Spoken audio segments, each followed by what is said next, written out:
Hello बच्चों, आज हम लोग केमिकल काइनेटिक्स के जेई एडवांस्ड में प्रीवियस ईयर्स में पूछे गए क्वेश्चंस को डिस्कस करेंगे विथ कॉन्सेप्ट। हम यहाँ पे ये भी समझेंगे हमें कितना कॉन्सेप्ट पता होगा तो जेई एडवांस्ड का क्वेश्चन सॉल्व होगा। तो चलिए हम लोग स्टार्ट करते हैं। यहाँ पे जैसे ये जेई 2025 का ही क्वेश्चन है। क्वेश्चन डिस्प्ले हो रहा है स्क्रीन पे, एक बार पढ़िए। यहाँ पे ये कोई रिएक्शन दी गई है। इस क्वेश्चन में ये कह रहे हैं कि हमारे पास रिएक्शन है A प्लस R, इससे प्रोडक्ट बन रहा है और इस रिएक्शन का जो रेट है हमारे पास रेट लॉ भी दिया गया है। तो rate equal to K concentration of A into concentration of R, ये दिया गया है। अब क्वेश्चन में ये कहा जा रहा है कि इनिशियल कंसंट्रेशन ऑफ A अगर ये 1 मोलर है तो R का कंसंट्रेशन 10 मोलर, ये क्वेश्चन कह रहा है। और इसमें करें कि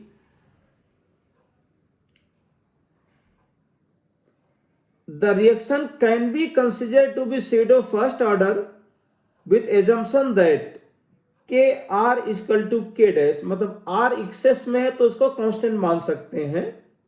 due to this assumption the relative error in the rate when this reaction is 40% completed, मतलब 40% रिएक्शन यहाँ पे कंप्लीट हो रही है। तो पहले यहाँ पे देख लेते हैं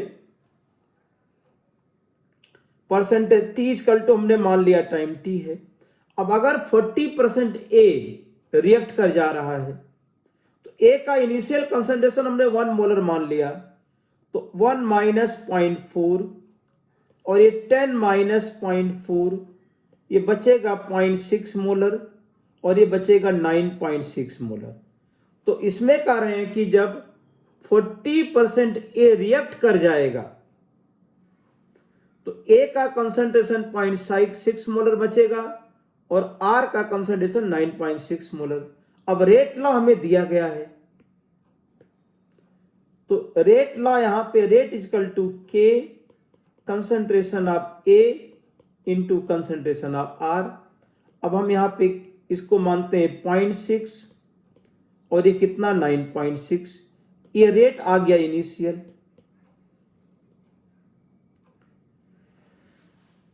अब इसमें कह रहे हैं कि अगर हम मानते हैं इसको स्यूडो फर्स्ट ऑर्डर रिएक्शन, तो इसको अगर हम लिखते हैं if this reaction is considered as pseudo first order,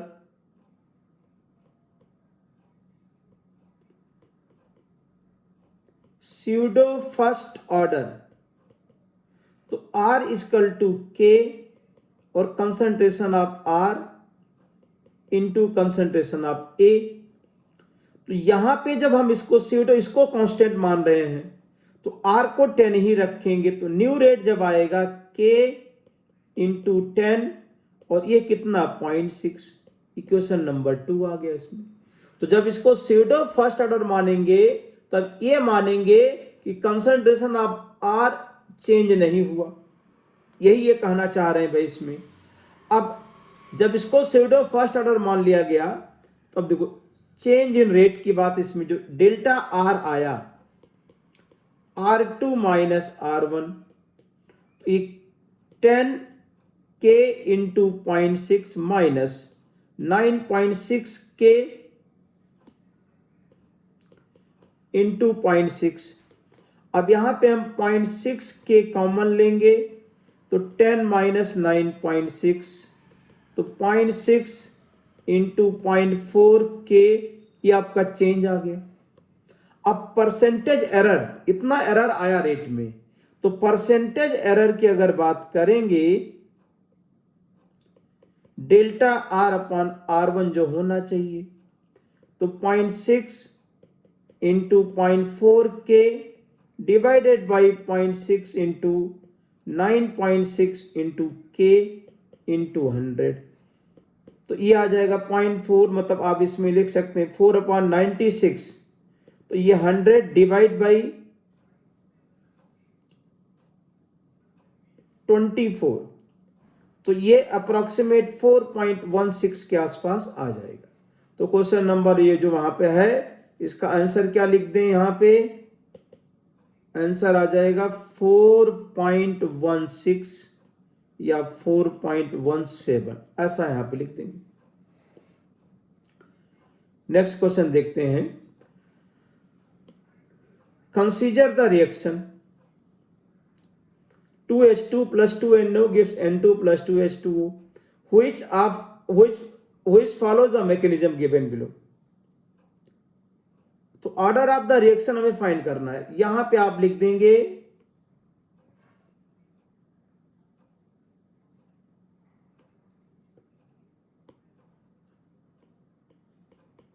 यहां पे जो है फर्स्ट स्टेप जो इक्विलिब्रियम वाला स्टेप दिया गया है, उसके लिए पहले हम इक्विलिब्रियम कांस्टेंट लिख देंगे। तो इक्विलिब्रियम कांस्टेंट को यहां पे लिख दीजिए K equilibrium equal to K1 upon K-1 equal to concentration of N2O2 divide by concentration of NO power 2। अब यहां पे कंसंट्रेशन ऑफ N2O2 को हम लिख सकते हैं K1 upon K-1 into NO power 2 equation 1। ये फास्ट वाले रिएक्शन से आपने लिख दिया। अब रेट लॉ, जो स्लो स्टेप है उसी से रेट लॉ लिखा जाएगा। तो रेट लॉ यहां पे लिखा जाएगा R equal to K2 concentration of N2O2 into concentration of H2। जो स्टेप 2 है यहां पे, उसमें आपने लिख दिया रेट लॉ। अब रेट लॉ में इंटरमीडिएट नहीं होना चाहिए, ये हमने सीखा हुआ है। तो रेट लॉ में जब इंटरमीडिएट नहीं होगा तो K2 N2O2 की जगह पे K1 upon K-1 NO power क्या आ गया 2 NH2। ये हमारे पास rate equal to K2 K1 upon K-1 NO power 2 and H2 power 1। तो यहां पे ऑर्डर ऑफ रिएक्शन कितना हो जाएगा? 3 हो जाएगा। तो ऑर्डर ऑफ रिएक्शन यहां पे लिख देंगे, the order of the reaction 3 लिख देंगे। यहां पे ऑर्डर जो आ जाएगा 2 + 1, 2 + 1 कितना हो जाएगा? 3 हो जाएगा। मतलब NO के रिस्पेक्ट में ऑर्डर 2 एंड H2 के रिस्पेक्ट में ऑर्डर 1। ये बहुत आसान क्वेश्चन था। अब देखिए ये 2024 में एक क्वेश्चन पूछा गया है, radio activity and first order दोनों को कंबाइन किया है इन्होंने। यूरेनियम का कोई सैंपल है जो कन्वर्ट होता है लेड 206 में, और when the age of the sample दिया गया है, the ratio of mass of lead and uranium in the sample is found to be 7। The value of P, uranium का हाफ लाइफ भी दिया गया। अब क्वेश्चन में जो दिया गया पहले उसको लिखते हैं। यहां पे देखिए ये कह रहे हैं कि यूरेनियम से लेड बन रहा है, यूरेनियम 92 238 82 206 हीलियम 8 हीलियम 4 2 हीलियम 4 और +6 इलेक्ट्रॉन। इस तरह से यूरेनियम लेड में कन्वर्ट होगा। अब देखिए यहां पे अगर लिख दिया हमने यहां पे T = 0 पे इसका मोल की संख्या क्या हमने मान लिया कि N है, ये 0 मान लो। तो अगर ये N - X और X बनता है तो इसमें करें कि T = टाइम T, कोई भी टाइम है, टोटल मोल क्या रहेगा?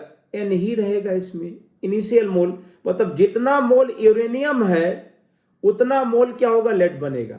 अगर मानो कि हमारे पास मान लेते यूरेनियम 10 मोल है और ये X = 4 माना, तो अगर 4 मोल लेड बना तो 10 पहले था ऐसे, 10 माइनस 4 ये 4, तो पहले भी 10 मोल था और लास्ट में टोटल मोल कितना रहेगा, 10 माइनस 4 प्लस 4, 10 ही रहेगा। ये कॉन्सेप्ट हम लोग यहां पे यूज करेंगे। अब देखिए क्वेश्चन में दिया गया है mass of lead divide by mass of uranium, ये 7 दिया गया है। तो टाइम t के बाद लेड और यूरेनियम के मास का रेशियो 7 दिया गया है।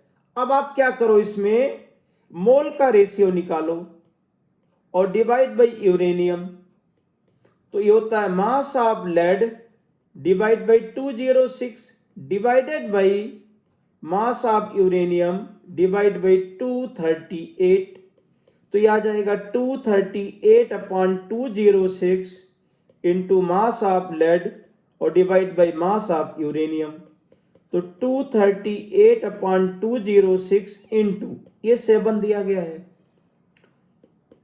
तो इसको पहले हम क्या करते हैं, 2 से डिवाइड करते हैं इंटू 7 और डिवाइड बाई 103।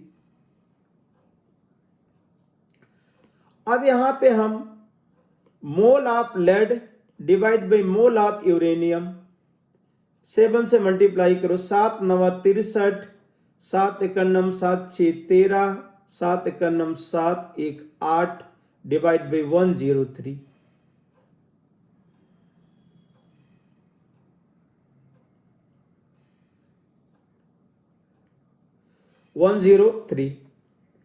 अब इसको हम क्या करते हैं, 8 से मल्टीप्लाई करते हैं। अगर नहीं, अभी आप ऐसे रखो इसको, अब दोनों साइड हम 1 ऐड कर देते हैं। लेड डिवाइड बाई यूरेनियम का मोल प्लस 1 और 833 डिवाइड बाई 103 प्लस 1, तो लेड का मोल और प्लस यूरेनियम का मोल डिवाइड बाई यूरेनियम का मोल, तो 833 और प्लस 103 अपॉन 103।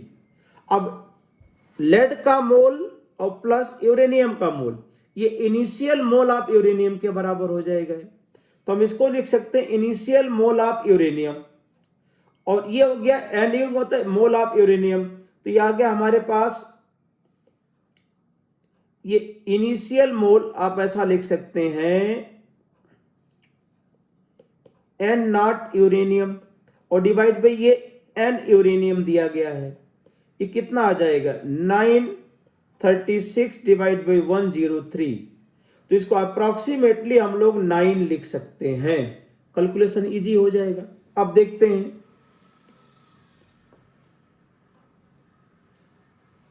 अब यहां पे जो हमारे पास टाइम टी, एज यूरेनियम का 2.303 अपॉन के log of initial mole of uranium divide by number of moles of uranium after time T. अब ये 2.303 अपॉन के की जगह पे क्या लिख सकते हो, 2.303 लॉग ऑफ 2 और डिवाइड बाई टी हाफ, और ये लॉग ऑफ क्या आ गया 9। अब ये फाइनली हमारे पास T half divide by 2 into log 9, तो 0.95 इसको लिख देंगे। ये 4.5 10 पावर 9 डिवाइडेड बाई लॉग 2 है,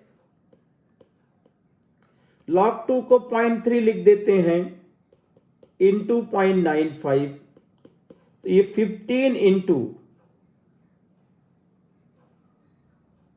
0.95 इंटू 10 पावर 9, ये आ गया हमारे पास। तो 15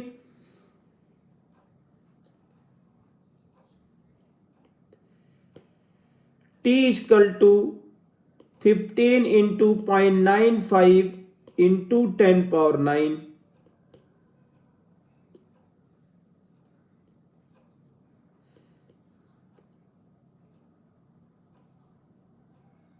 142.5। यह आ जाएगा 14.5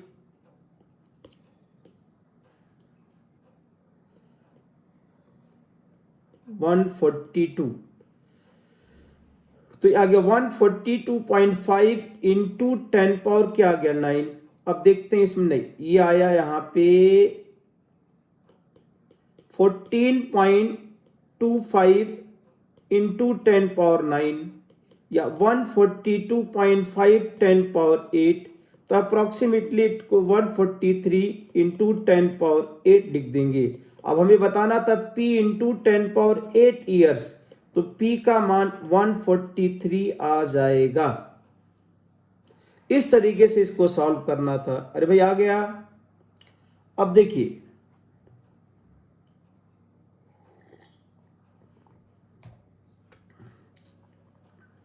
नेक्स्ट क्वेश्चन,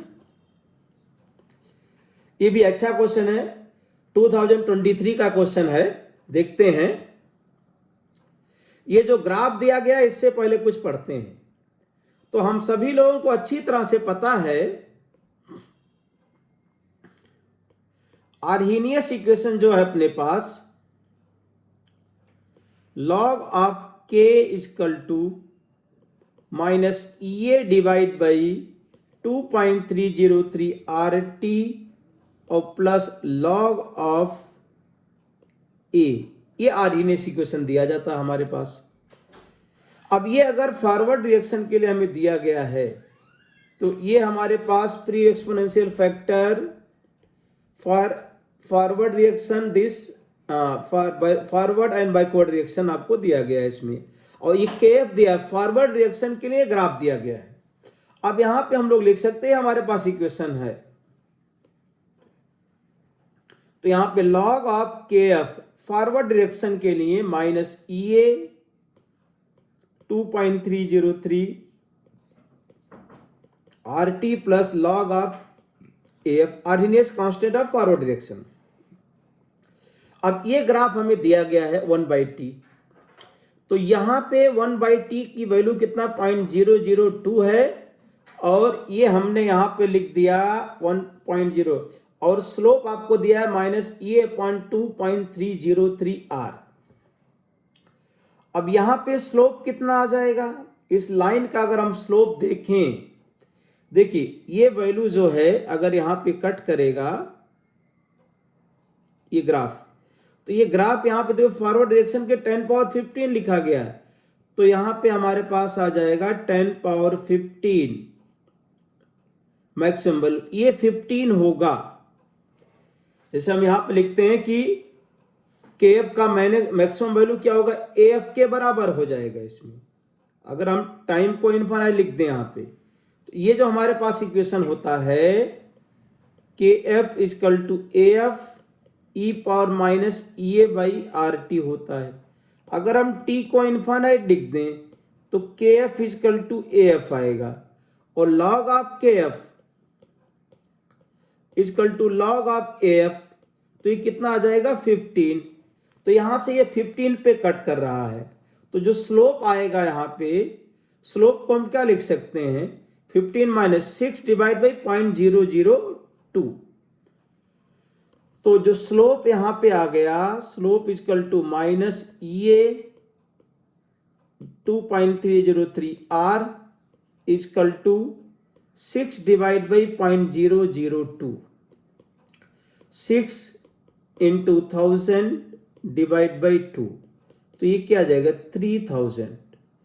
तो ये कह रहे हैं कि यहां पे स्लोप माइनस,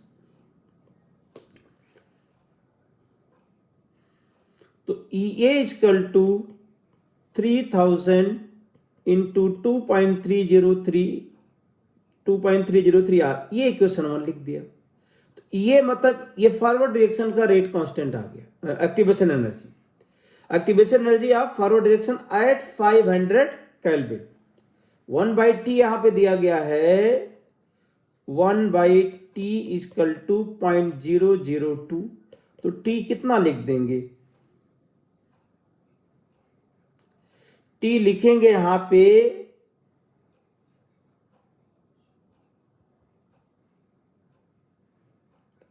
t आ जाएगा 1 डिवाइड बाई 0.002, तो 1000/2, मतलब ये 500 केल्विन पे AF दिया गया है। अब क्वेश्चन में थोड़ा आगे बढ़ते हैं। 500 केल्विन पे इक्विलिब्रियम कांस्टेंट भी दिया गया है, कितना? 6।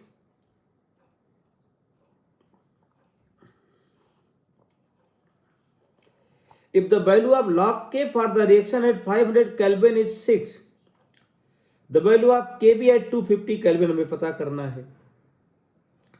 K rate of K equilibrium constant है, देखो सब लिखा गया है इसमें। तो 500 केल्विन पे इक्विलिब्रियम कांस्टेंट दिया गया है, तो 500 केल्विन पे हम लोग इक्विलिब्रियम कांस्टेंट को ऐसे लिख सकते हैं, देखिए log of K equal to minus delta H upon 2.303 RT और प्लस लॉग ऑफ E। ये अपने पास एक इक्वेशन होता है। अब इसी को हम लोग लिख सकते हैं लॉग ऑफ K इक्विलिब्रियम अगर है ये, तो ये डेल्टा H को माइनस E भी लिख देंगे, डिवाइड बाई 2.303 RT, और लॉग A को क्या लिख सकते हो आप? लॉग AF अपॉन AB, ये लिख देंगे यहां पे। दोनों एक साथ लिखोगे तो यही आएगा इसमें, EA माइनस EB। अब यहां पे ये log 6 दिया गया है और ये माइनस, तो इसको EB माइनस EA लिख देते हैं। 2.303 R इंटू 500 केल्विन है और plus log of 10 power 15 upon 10 power 11। तो EB minus EA divided by 2.303 R into 500 और प्लस ये 4 आ जाएगा। तो यहां पे हम लोग लिख देंगे EB minus EA divide by 2.303 R into 500 equal to 2, या EB minus EA equal to 1000 into 2.303 R, और EA का मान कितना निकाला है? 3000 लिखा है, तो यहां पे EB को लिख देंगे EA प्लस 1000 इंटू 2.303 R। अब ये 3000 इंटू 2.303 R प्लस 1000 2.303 R, तो यह आ जाएगा 4000 इंटू 2.303 R। ये EB का मान आ गया यहाँ पे। इस तरीके से EB का मान यहाँ पे निकाल लिया गया। अब आ जाते हैं 250 केल्विन पे।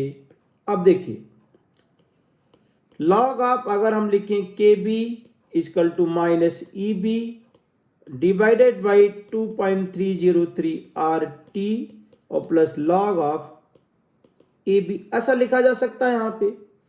अब लॉग KB हमें फाइंड आउट करना है। EB की जगह पे लिखिए -4000 into 2.303 R divided by 2.303 R into 250 और प्लस लॉग ऑफ 10 पावर 11। अब ये कैंसिल हुआ यहाँ पे, और ये 250 जीरो कैंसिल करो यहां पे, तो ये माइनस आ जाएगा 25 चौका 100।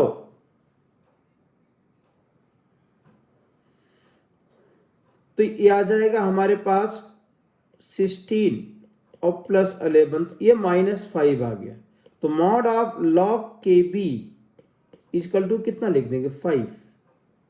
मॉड ऑफ लॉग KB यहां पे कितना हो जाएगा? यही पूछा इसमें 5। तो log of mod KB is, यहां पे आंसर क्या लिख देना? 5 लिख देना इसका आंसर। इतना कॉन्सेप्ट आपको यहां पे आर्हेनियस के बारे में पता होना चाहिए।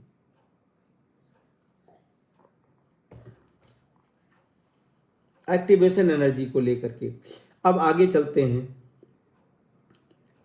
Question number 5। ये भी अच्छा क्वेश्चन है, 2021 का क्वेश्चन है। देखते हैं सॉल्यूशन इसमें। क्वेश्चन पढ़ लीजिए पहले एक बार।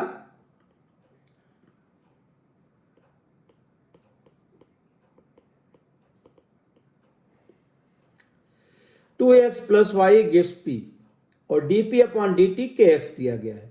तो रेट लॉ हम लोग लिखते हैं इसमें,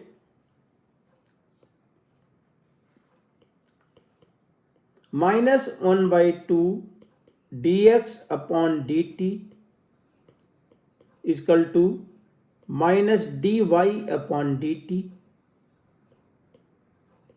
equal to dp upon dt equal to k into x.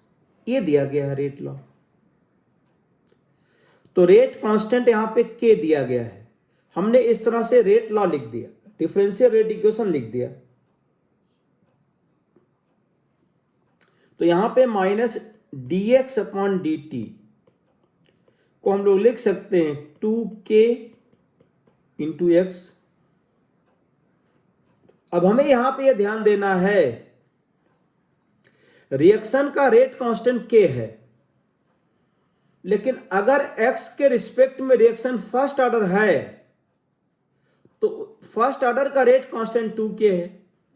ये यहीं पे मेन डिफरेंस है यहां पे। तो रेट कांस्टेंट मतलब रेट कांस्टेंट ऑफ रिएक्शन ये k लिखा है, और rate constant of first order reaction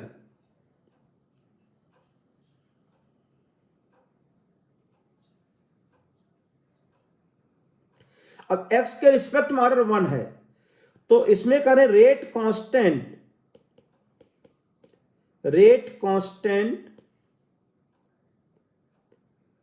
for x, ये फर्स्ट ऑर्डर है यहां पे, इक्वल टू 2k। समझाते हैं इसको। तो यहां पे जो है हमारे पास अभी इनिशियल में क्या दिया गया है उसको देखते हैं। 2 मोल x दिया है, 1 मोल y है और 1 लीटर सोल्यूशन है। तो 1 लीटर है तो 2 मोलर लिख देंगे एंड 1 मोलर लिख देंगे। अब देखिए यहां पे 2x plus y gives p। अब t इक्वल टू 0 पर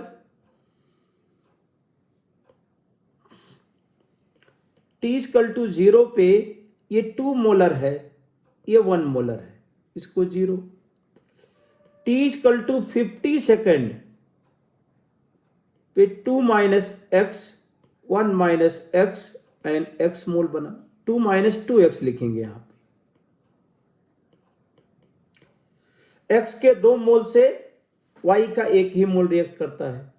अब करें कि 50 सेकंड के बाद क्या हो रहा है, 0.5 मोल ही y बचता है। तो यहां पे 0.5, तो 1 माइनस एक्स इक्वल टू लिख देंगे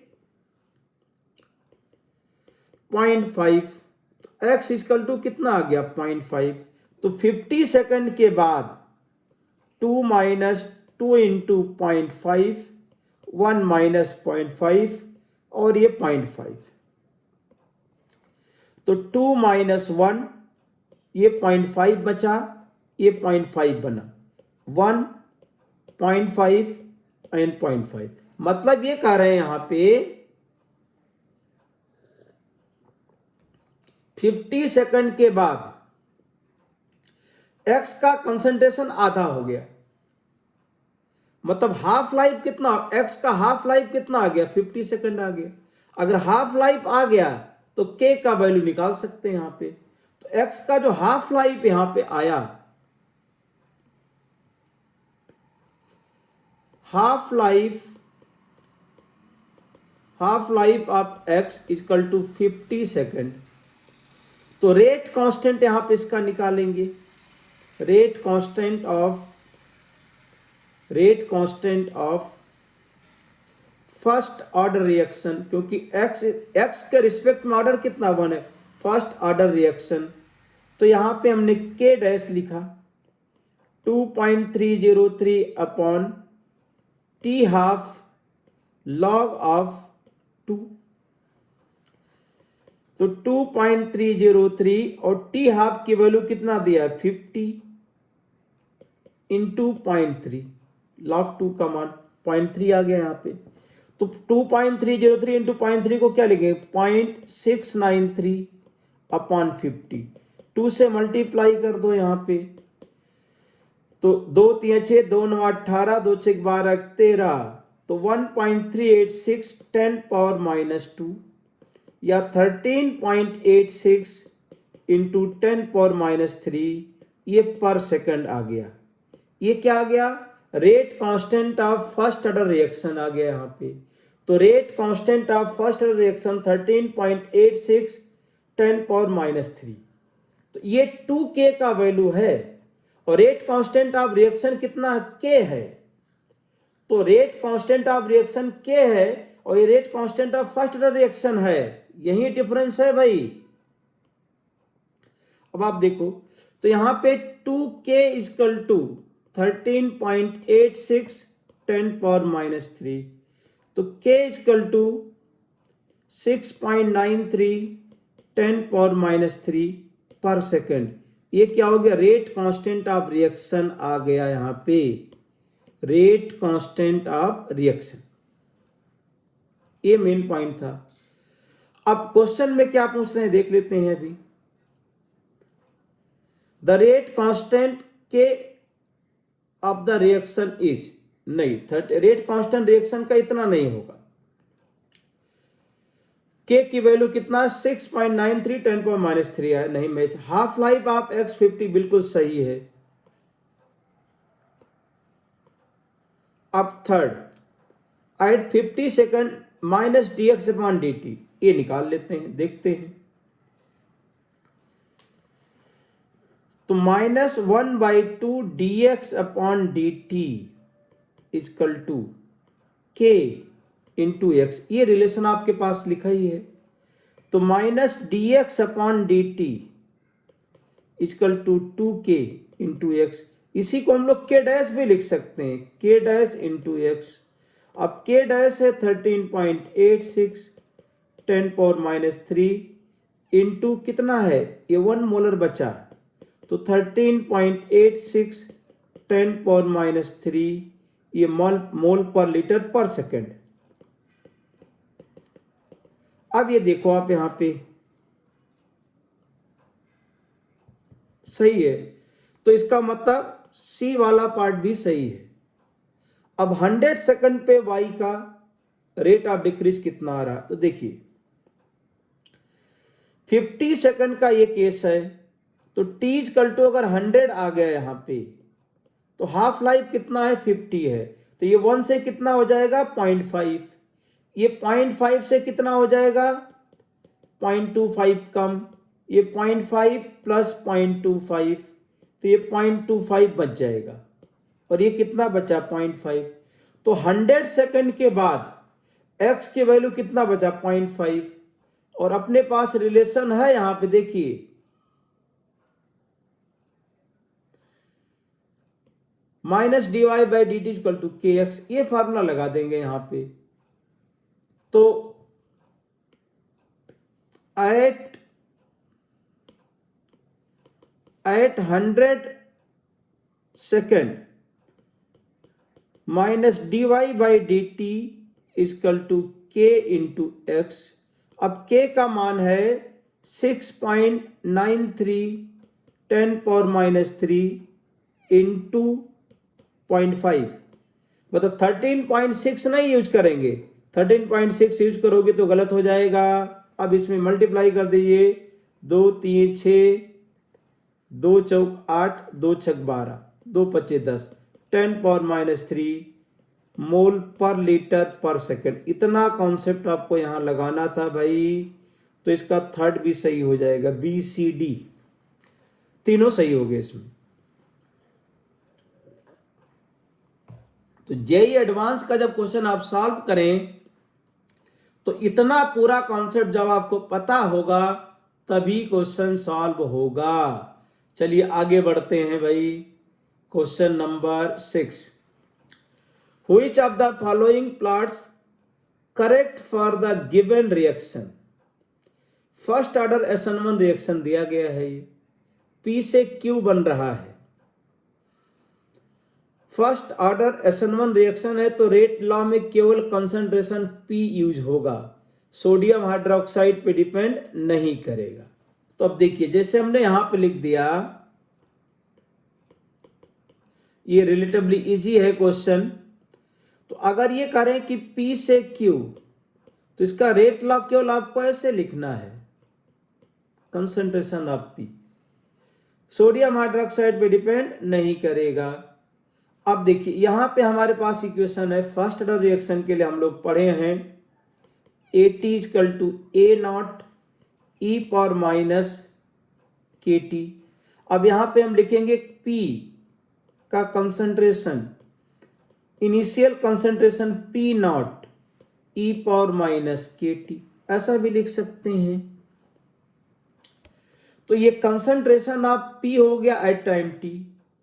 Q कितना बनेगा भाई, P को हम क्या लिख सकते हैं, P0 माइनस प्रोडक्ट Q ही तो है, कितना Q बना, equal to P0 e power minus KT। तो Q का जो कंसंट्रेशन आ जाएगा P0 minus P0 e power minus KT, तो ये P0 1 minus e power KT। तो यहां से Q का concentration upon P0 1 minus e power minus KT। तो अगर हम ln Q अपॉन P0 लिखते भी हैं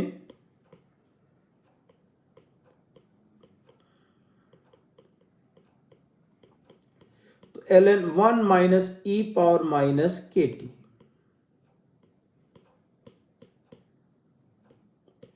e पावर माइनस KT। अब ये अगर हमारे पास रिलेशन आया तो टाइम के साथ ये ग्राफ क्या होगा, टाइम के साथ ये ग्राफ लीनियर नहीं होगा, लीनियर ग्राफ यहां पे नहीं आएगा। ये ln e power minus KT है, तो इसका करें कि फोर्थ ऑप्शन होने नहीं होगा इसमें। अब अगर ये फर्स्ट ऑर्डर रिएक्शन है तो फर्स्ट ऑप्शन तो तुरंत लिख दो आप, इसमें हाफ लाइफ नहीं डिपेंड करता है, इनिशियल रेट और P।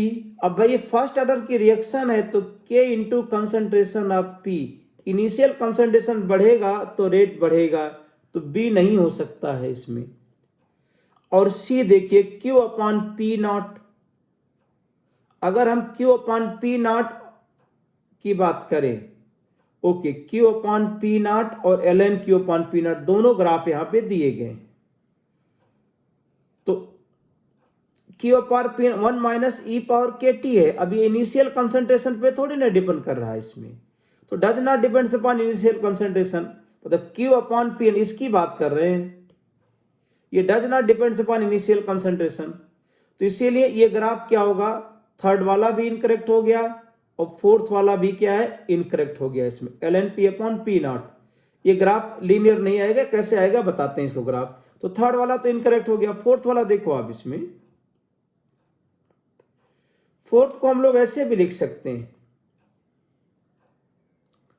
ln 1 minus e power minus KT, concentration of product. अब इसमें क्यों थर्ड है, इसमें क्या है, डी वाले में प्रोडक्ट का कंसंट्रेशन नहीं है, डी वाला तो इजी है आपका, concentration of equal to P0 e power minus KT। तो ये अपने पास जो रिलेशन है KT equal to ln P upon P0 upon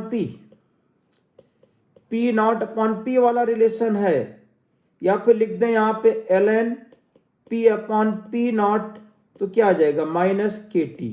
तो स्लोप क्या हो जाएगा इसका, निगेटिव आ जाएगा इसमें, और ये ग्राफ इसमें जो है ऊपर ना जाकर के क्या नीचे जाएगा, यहाँ पे ये इस तरीके से होगा, यहाँ पे नहीं जाएगा। तो फोर्थ वाला क्या हो जाएगा, इनकरेक्ट हो जाएगा इसमें। अरे भाई जो हम लोग ग्राफ पढ़ते हैं उसका जस्ट उल्टा हो जाएगा, निगेटिव स्लोप आ जाएगा उसमें। तो केवल 6 में क्या हो जाएगा, फर्स्ट। अब देखते हैं क्वेश्चन नंबर 7 में भाई, 7 रिएक्शन भी 2019 का अच्छा क्वेश्चन है।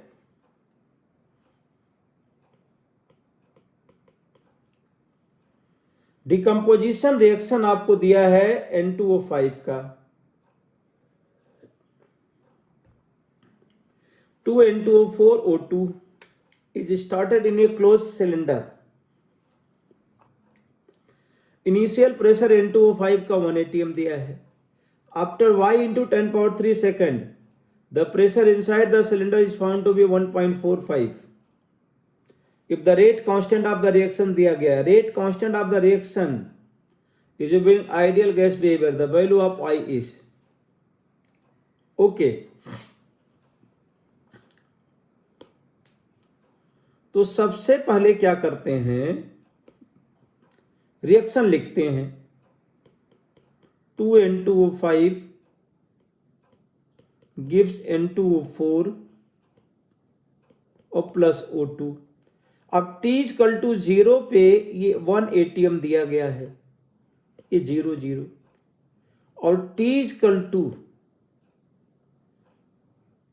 T सेकंड जो टाइम दिया है, ये 1 माइनस अगर P तो P एंड P/2 ऐसा कर रहे हैं. अब यहां पे टोटल प्रेशर एट इक्विलिब्रियम, तो टोटल प्रेशर यहां पे आ जाएगा 1 minus P plus P/2 equal to 1.45. ये टोटल प्रेशर है. तो P/2 इक्वल टू कितना, 1.45 माइनस 1, 0.45, तो P इक्वल टू 0.9. तो N2O5 कितना बचेगा, 1 माइनस 0.9, ये 0.1. तो इनिशियल कंसंट्रेशन ऑफ N2O5 1 था और T समय के बाद 0.1 बचा यहां पे. अब रेट लॉ लिख लेते हैं, differential rate law.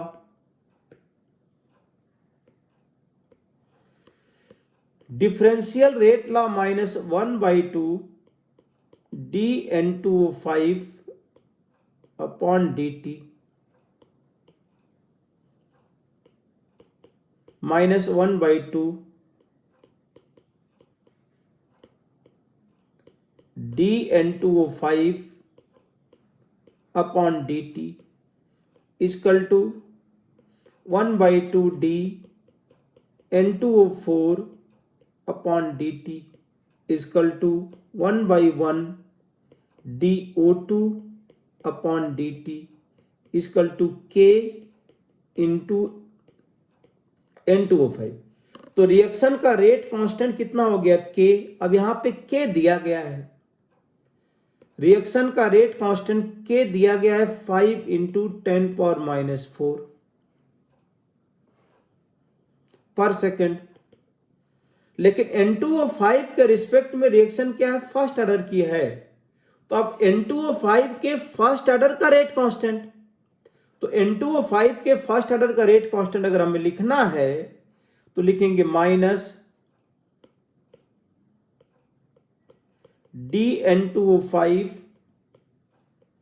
Upon dt equal to 2K N2O5, और इसको हम K डैश N2O5.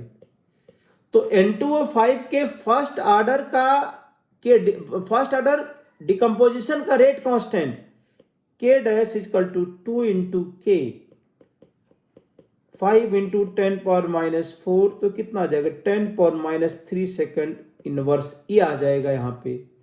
अब इसके बाद देखिए,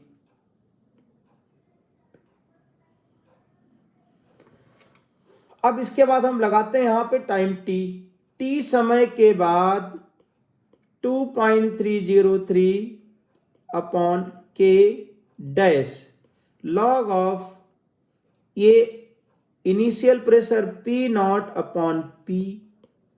अब देखिए ये 2.303 अपॉन K डैश, अब K डैश का मान 10⁻³ निकाला हमने, और लॉग ऑफ ये 1 अपॉन 0.1 ही तो बचा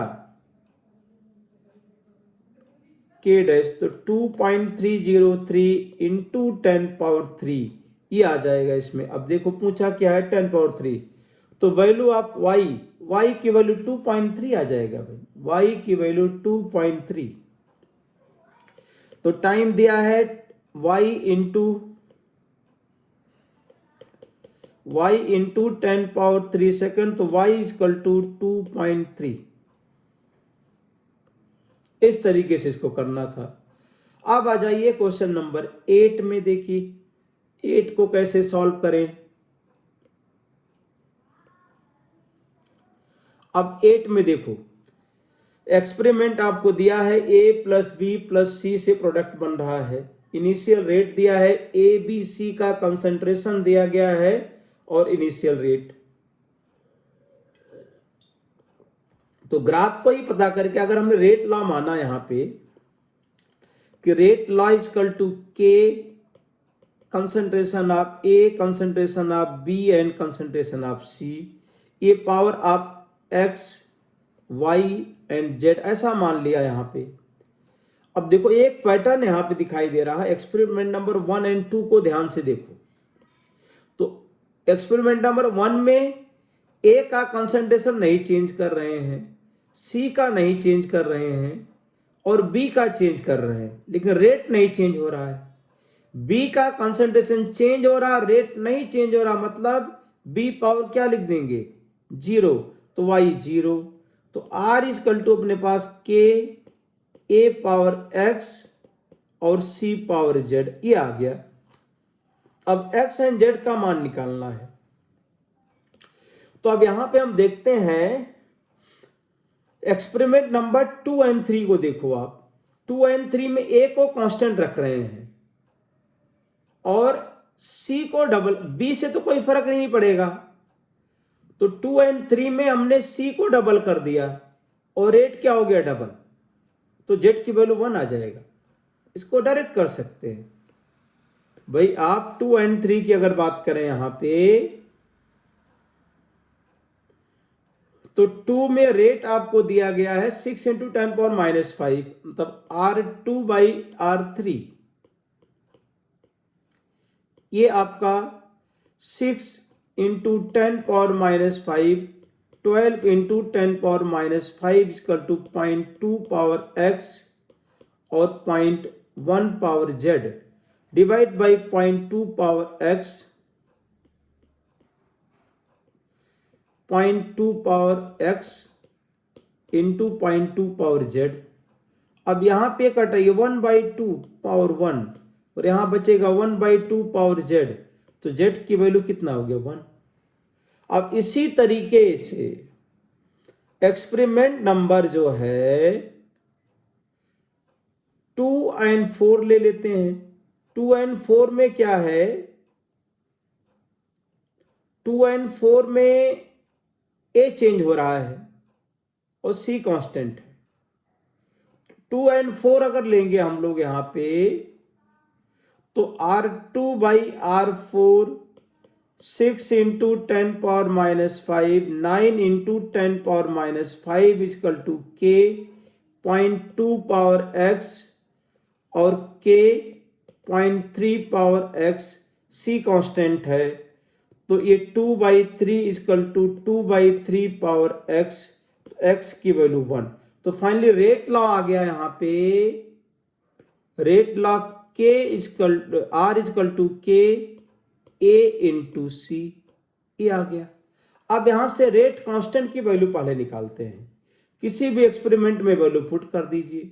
मानो फर्स्ट एक्सपेरिमेंट ले लिया आपने इसमें, तो फर्स्ट में रेट 6 इंटू 10⁻⁵, के फाइंड करना है, ये 0.2 इंटू 0.1, तो के की वैल्यू आ जाएगा 3 इंटू 10⁻⁻3। एक्सपेरिमेंट 1 में हाँ ए की वैल्यू 0.2 है, सी की वैल्यू 0, ठीक है सही है, 3 इंटू 10⁻³ आ गया। अब ये कह रहे हैं कि rate of reaction for A B C y into 10⁻⁵, then find the value of. अब रेट ऑफ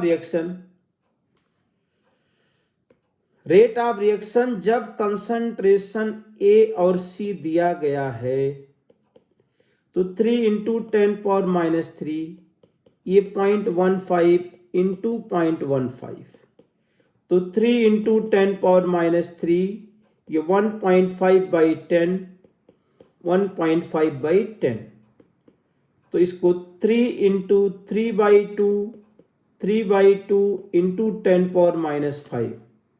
तो फाइनली ये बन जाएगा यहाँ पे 27/4 इंटू 10⁻⁵, 6.75 10⁻⁵। तो यहाँ पे y की वैल्यू 6.75 आ जाएगा। तो इस तरीके से आपको इसको रिलेट करना था। पहले रेट लॉ निकालना था, फिर रेट कांस्टेंट निकालना था, फिर रेट ऑफ रिएक्शन निकालना था। बड़ा था क्वेश्चन, बहुत बड़ा ट्रिक नहीं था इसके अंदर। अब आ जाइए क्वेश्चन नंबर 9 पे हम लोग। For a first order reaction A gives 2B plus C at constant volume and 300 Kelvin. The total pressure at the beginning P naught and PT दिया गया है। A इनिशियल में केवल A है और concentration A not and T1/3 is the time required to for the partial pressure of A reach to 1/3 of its initial value. Okay, the correct options आपको बताने हैं। तो पहले इसका एनालिसिस करते हैं हम लोग। A gives 2B plus C।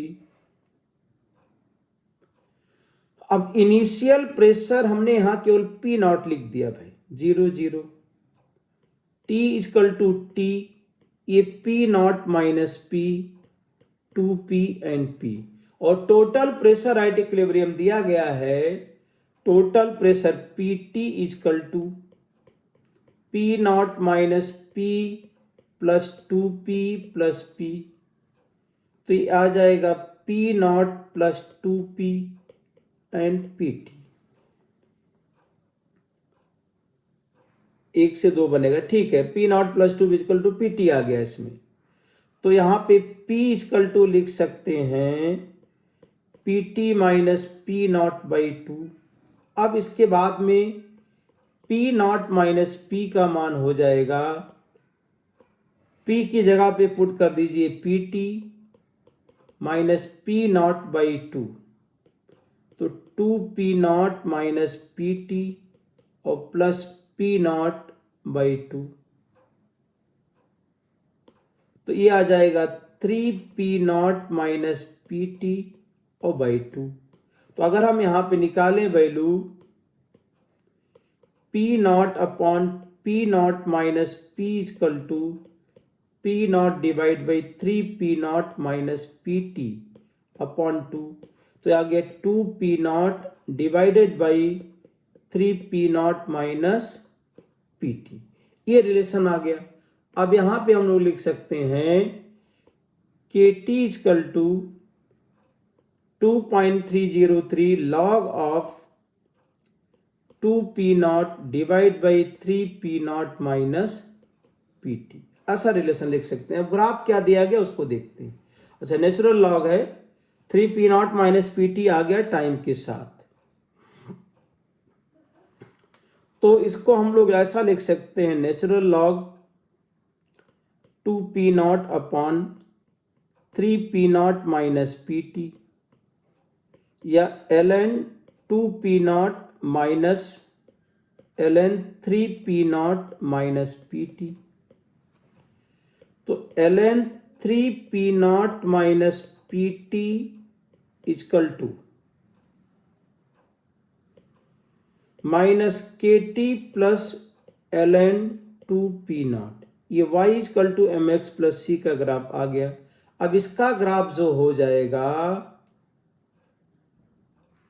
First option, तो ये फर्स्ट ऑप्शन इसका ग्राफ हो जाएगा। यहाँ पे फर्स्ट करेक्ट हो गया भाई इसमें। अब सेकंड देखते हैं, T1/3 मतलब इनिशियल कंसंट्रेशन कितना था इसका, P नॉट, और 1/3 पे क्या हो गया, P नॉट/3 हो गया। ऐसा क्वेश्चन में कह रहे हैं। तो हम यहां पे रिलेशन लिख सकते हैं, यहां पे रिलेशन ये लिखा जा सकता है कि T1/3 equal to ln P naught divided by ये P नॉट/3 तो ln3 आ गया। तो T1/3 does not depends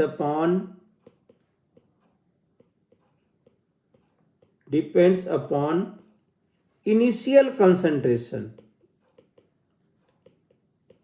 initial concentration of reactant.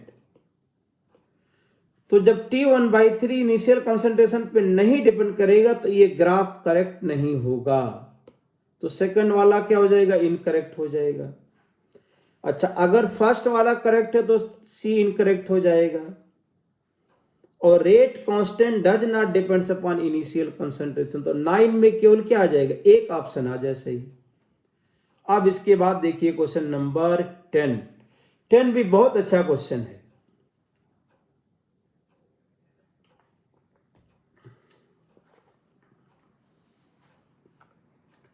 देखिए, आर्हेनियस इक्वेशन और कोलिजन थ्योरी दोनों हम लोगों ने पढ़ा है। ये बहुत ही अच्छा क्वेश्चन इसमें बनाया गया है, Arrhenius theory and collision theory. तो अब देखिए, rate of reaction according to Arrhenius theory, पहले रेट कांस्टेंट लिख देते हैं यहां पे। तो आर्हेनियस थ्योरी के हिसाब से आर्हेनियस इक्वेशन जो लिखा गया, K = A e⁻⁻⁸ अब ये क्या है, फ्रीक्वेंसी फैक्टर है, यहां पे लिखा भी गया है। और ये कोलिजन फ्रीक्वेंसी पे डिपेंड करता है। अच्छा, अकॉर्डिंग टू कोलिजन थ्योरी देखो आप, कोलिजन थ्योरी के हिसाब से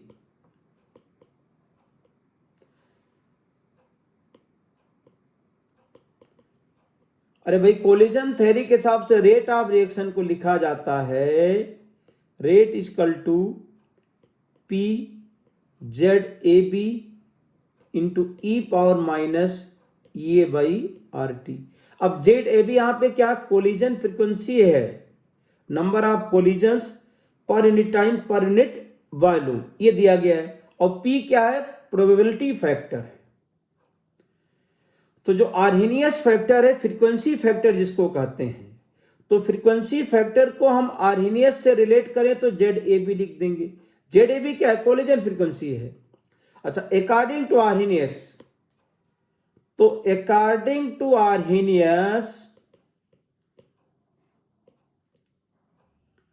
आर्हेनियस P की वैल्यू क्या होती है, 0 से 1 के बीच में लाई थी। Probability of effective collisions 0 to 1 के बीच में लाई करते अकॉर्डिंग टू आर्हेनियस, यहाँ पे फ्रीक्वेंसी फैक्टर आ जाएगा इसमें। लेकिन एक्सपेरिमेंटली कह रहे हैं कि P की वैल्यू एक्सपेरिमेंटली जो फाइंड आउट किया P 4.5 है। तो इसका मतलब है जो फ्रीक्वेंसी फैक्टर है, फ्रीक्वेंसी फैक्टर अकॉर्डिंग टू जो आर्हेनियस आएगा वो लेस देन एक्सपेरिमेंटल। तो फ्रीक्वेंसी फैक्टर ए आर्हेनियस और ए एक्सपेरिमेंटल ग्रेटर देन होगा।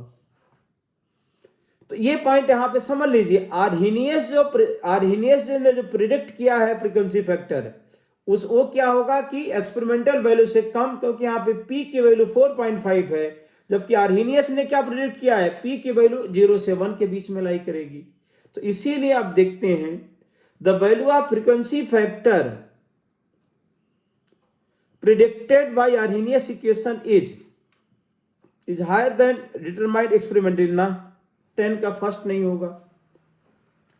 अच्छा, इसके बाद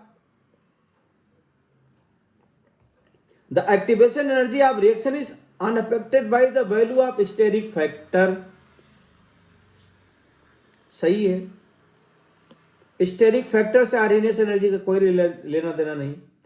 अच्छा, since P = 4.5 the reaction will not proceed unless an effective catalyst used, नहीं, गलत है। जब P की वैल्यू ज्यादा है तो बिना कैटालिस्ट के भी रिएक्शन फॉरवर्ड डायरेक्शन में जाएगी, तो कैटालिस्ट की जरूरत नहीं है। जब P का वैल्यू बहुत कम होता है तब कैटालिस्ट की जरूरत होती है। Experimentally determined value of frequency factor is higher than that predicted by Arrhenius equation, बिल्कुल सही है। क्वेश्चन नंबर 10 का बी भी करेक्ट है और डी भी करेक्ट है। अब क्वेश्चन नंबर 11 देखते हैं। According to Arrhenius equation a high activation energy imply fast reaction, नहीं बिल्कुल नहीं। हाई एक्टिवेशन एनर्जी मतलब slow reaction. Rate constant increase with increase in temperature, this is due to greater number of collision whose energy exceed the activation, बिल्कुल सही है। Effective number of collision increases, therefore rate constant increases. Third देखिए, higher the magnitude of activation energy stronger is the temperature dependence of the rate constant, बिल्कुल सही है भाई। देखिए अगर हम यहां पर लिखते हैं log of K2 by K1 equal to ये divide by 2.303 R T2 minus T1 upon T1 T2। तो अगर यहां पे एक्टिवेशन एनर्जी ज्यादा होगा तो K2 का मान ज्यादा होगा इसमें। तो एक्टिवेशन एनर्जी अगर ज्यादा होगा तो टेम्परेचर का इफेक्ट ज्यादा होगा। मतलब टेम्परेचर अगर आप इंक्रीज करोगे 10 डिग्री, मतलब एक रिएक्शन है जिसका एक्टिवेशन एनर्जी क्या है 10 है, एक का एक्टिवेशन एनर्जी कितना है 20 है, इसका रेट कांस्टेंट K1 है, इसका K2 है, इसका K1 डैश, इसका K2 डैश, तो K2 डैश ज्यादा इंक्रीज करेगा as compare to K1 dash यहाँ पे। तो इफेक्ट ऑफ टेम्परेचर ज्यादा होने का मतलब एक्टिवेशन एनर्जी अगर ज्यादा है तो टेम्परेचर का प्रभाव ज्यादा होगा, टेम्परेचर बढ़ाने से रेट कांस्टेंट ज्यादा इंक्रीज करेगा। क्वेश्चन नंबर 12 देखिए, percentage yield of ammonia as a function of time दिया गया। तो सबसे पहले डेल्टा एच निगेटिव है, तो इसका मतलब according to Le Chatelier principle, according to Le Chatelier principle अगर टेम्परेचर इंक्रीज करेंगे तो परसेंटेज यील्ड क्या होगा डिक्रीज करेगा। अब यहां पे देखिए परसेंटेज यील्ड डिक्रीज करेगा, तो इसका मतलब यह हुआ कि टेम्परेचर T1, अब यहां ग्राफ से देखिए टेम्परेचर यहां पे T2 ग्रेटर देन T1 है, तो T1 का यील्ड ज्यादा होना चाहिए। तो T1 का यील्ड किस में ज्यादा है, सेकंड में ज्यादा है एंड थर्ड में ज्यादा है। तो पहली बात A एंड D तो नहीं होगा, ये बात क्लियर हुआ, क्योंकि according to Le Chatelier principle high temperature अगर एक्सोथर्मिक रिएक्शन है तो हाई टेम्परेचर पे कम फॉरवर्ड जाएगी, लो टेम्परेचर पे ज्यादा फॉरवर्ड जाएगी, तो लो टेम्परेचर का परसेंटेज यील्ड ज्यादा होगा। तो ए एंड डी हटा दिया। अब बी एंड सी देखो, हाई टेम्परेचर पे क्या होगा, इनिशियल में रेट ज्यादा होगा, इनिशियल में रेट ज्यादा होगा क्योंकि कोलिजन ज्यादा इफेक्टिव होंगे, तो इसीलिए इनिशियल रेट ऑफ रिएक्शन ज्यादा होगा। तो ये देखिए अब इसमें करें इनिशियल में टेम्परेचर T2 का रेट ज्यादा है और यहां पे इनिशियल में T1 का ज्यादा दिखा रहा है, तो थर्ड नहीं हो सकता, तो सेकंड होगा। अरे भाई फिर से रिपीट कर रहे हैं, इक्विलिब्रियम पे रिएक्शन जब फाइनल कंप्लीट होगी तब T2 का परसेंटेज यील्ड कम होगा, ये आपका ली चैटिलियर प्रिंसिपल से आ गया, डेल्टा एच निगेटिव से। लेकिन हाई टेम्परेचर में इनिशियल में रेट ऑफ कोलिजन ज्यादा होंगे इफेक्टिव, इसलिए रेट इनिशियल ज्यादा होगा। तो टेम्परेचर T2 पे इनिशियल में रेट ज्यादा होगा फिर बाद में कम हो जाएगा, तो इसीलिए बी वाला करेक्ट। अब क्वेश्चन नंबर 13 का सोल्यूशन देखते हैं। तो सबसे पहले यहां पे रिएक्शन लिखते हैं, उसको बैलेंस करते हैं। FeC2O4 2 H2O2 2 minus plus MnO4 minus and H plus gives Fe3 plus 4CO2 plus Mn2 plus और प्लस H2O। अब यहां पे देखिए कार्बन बैलेंस कर दिया, मैग्नीज यहां पे बैलेंस करो जब इसको आप, तो ये आ जाएगा तुम्हारे पास 8 और इधर कितने हैं 8 10 14, तो 6 H2O, तो 12, यहां पे 8 H प्लस। अब इसमें करें कि For this reaction, ratio of rate change of H plus to rate change of MnO4 minus. तो rate of disappearance of H plus divide by rate of disappearance of MnO4 minus 8/1, 8:1। तो इसका क्या लिख देना 8। आगे देखते हैं क्वेश्चन नंबर 14 देखिए। 14 में करें रिएक्शन दिया गया, तुरंत रेट लॉ इसका लिखो, K इक्वल टू के एम पावर क्या आ गया N। अब मानो इनिशियल कंसंट्रेशन कितना है 1 मान लो, इक्वेशन नंबर 1। अब कह रहे हैं कि कंसंट्रेशन ऑफ M कितना increases by a factor of 8 upon doubling the concentration. Okay, rate equal to K up 2 power N, तो K इंटू 2 पावर N। अब R2 by R1 equal to कितना दिया 8, तो ये 2 पावर N आ जाएगा, तो 2 power 3 equal to 2 power N, N की value 3, तो क्या हो जाएगा थर्ड ऑर्डर रिएक्शन हो जाएगी। क्वेश्चन नंबर 15 देखते हैं। P plus Q equal to R plus S. अब यहां पे Q का कंसंट्रेशन दिया गया टाइम के साथ। The time taken for 75% reaction of P is twice the time taken for 50% reaction of P। तो इसमें क्वेश्चन में कह रहे हैं कि T 75% equal to 2T 50%। Therefore order of reaction with respect to P equal to 1, ये point आ गया। अब कंसंट्रेशन ऑफ Q का ग्राफ देखिए क्या कर रहा है। Q के ग्राफ में कर रहे हैं, ग्राफ टाइम के साथ क्या हो रहा है डिक्रीज, तो ये तो जीरो ऑर्डर रिएक्शन आ गया यहां पे कंसंट्रेशन ऑफ Q। तो फॉर जीरो ऑर्डर रिएक्शन हम लोगों ने क्या पढ़ा है इसमें, फॉर जीरो ऑर्डर रिएक्शन, तो जीरो ऑर्डर रिएक्शन के लिए हम लोगों ने पढ़ा है R इक्वल टू माइनस के टी और प्लस R नॉट। तो इसका ग्राफ क्या आएगा, ऐसे ही आएगा इसमें। तो Q के रिस्पेक्ट में ऑर्डर 0 हो गया और P के रिस्पेक्ट में ऑर्डर 1, तो ओवरऑल ऑर्डर ऑफ रिएक्शन क्या हो जाएगा 1। Overall order of reaction 0 plus 1 equal to 1। Question number 16 देखिए। 16 में आपको ये कह रहे हैं कि टाइम टेकन फॉर इस डिकम्पोजिशन टू 1/8। अच्छा, इनिशियल अगर 1 है तो फाइनल 1/8 हो गया, तो T 1/8 इक्वल टू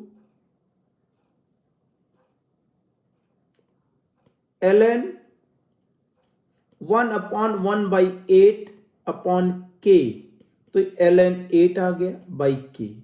और T 1/10 equal to ln 1 upon 1/10 equal to ln 10 और बाई K आ गया। तो T 1/8 divide by T 1/10 equal to ln 8 upon ln 10, या फिर इसको लिख देंगे log ऑफ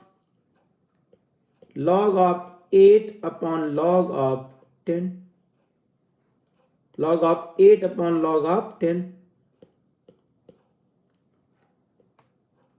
अब log 8 की वैल्यू 0.902 के पास आसपास लिखते हैं,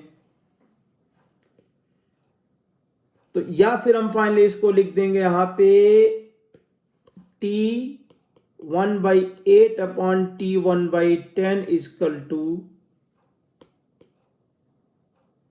into 10 equal to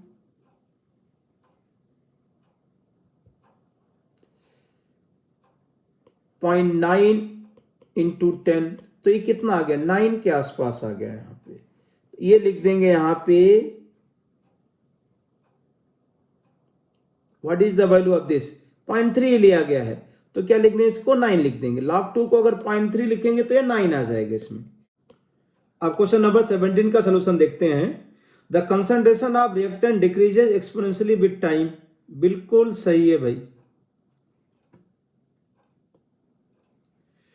the half life of the reaction decreases with increasing temperature. बिल्कुल स्टेटमेंट सही है, क्योंकि के क्या हमारे पास है, के इंक्रीजेज ऑन इंक्रीजिंग टेम्परेचर, और टी हाफ कितना होता है 0.693 अपॉन के, तो के इंक्रीज करेगा तो हाफ लाइफ डिक्रीज करेगा, तो बी ऑप्शन बी करेक्ट है। Half life of reaction depends on initial concentration, बिल्कुल नहीं, सी इनकरेक्ट है। डी के लिए देखते हैं, डी में T 99.6% equal two divided by T 50 भी लिख दो तो आ जाएगा ये 2.303 लॉग ऑफ 100 डिवाइड बाई ये 0.4 ही बचेगा, डिवाइडेड बाई 2.303 लॉग ऑफ 2। अब ये बचेगा लॉग ऑफ ये 250 और डिवाइड बाई लॉग ऑफ 2। अब 250 को हम ऐसे लिख सकते हैं, लॉग ऑफ 5 का square into 10 divide by log of 2। अब इसको हम यहां ऐसे लिख सकते हैं, log of 5 square plus log 10 divide by log of 2। 5 square मतलब 2 लॉग 5 और लॉग 5 0.7 और ये 1 और डिवाइड बाई 0.3 तो कितना 2.4 बाई 0.3 तो कितना 8।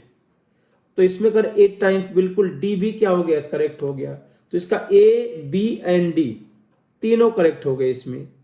अब इसमें आ गया हमारे पास इतना। तो देखिए एडवांस में हमने 17 क्वेश्चन डिस्कस किए। तो केमिकल काइनेटिक्स में अगर आपको इतना नॉलेज होगा, आर्हेनियस इक्वेशन का कॉन्सेप्ट है, जीरो ऑर्डर की काइनेटिक्स, फर्स्ट ऑर्डर की काइनेटिक्स का पूरा इक्वेशन रटा होना चाहिए इसमें, और कोलिजन थ्योरी, एक्टिवेशन एनर्जी के कॉन्सेप्ट, टेम्परेचर का इफेक्ट, तो जाकर के आप एडवांस का क्वेश्चन कर पाओगे बहुत अच्छी प्रैक्टिस के बाद। तो जब हम थ्योरी कवर करेंगे तो इसको डिटेल में करेंगे और उसके बाद में आपको ज्यादा से ज्यादा क्वेश्चन की प्रैक्टिस करेंगे, उतना ही ज्यादा परफेक्शन आएगा, उतना ही अच्छा मार्क्स आप नीट जेईई में आप अचीव कर पाएंगे। Thank you.